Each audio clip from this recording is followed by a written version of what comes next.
Hello বন্ধুরা, তো ready হয়ে নিয়েছি। ফাইনালি রেডি হয়ে বেরিয়ে পড়েছি। এখানে আমার মেয়ে রেডি হচ্ছে, দেখো। তো আমার মেয়েকে বলছি তাড়াতাড়ি নে, ওর সবেতে দেরি হয়।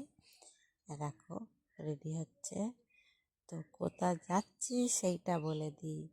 আমাদের ঘরে একটা নতুন মেম্বার বাড়তে চলেছে। তো সেই মেম্বারকেই দেখতে যাচ্ছি।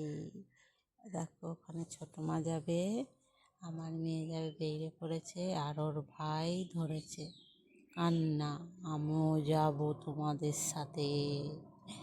ওর দিদিকে সমানে বলে যাচ্ছে, দাঁড়াও, যাবে না কিন্তু, আমিও জামা পরতে যাচ্ছি। বলছে, মা আমাকে জামা পরিয়ে দাও, আমি বনু দেখতে যাব। তো ফাইনালি রেডি হয়ে বেরিয়ে পড়েছে। নেক্সট ভিডিও দেখা হবে বন্ধুরা।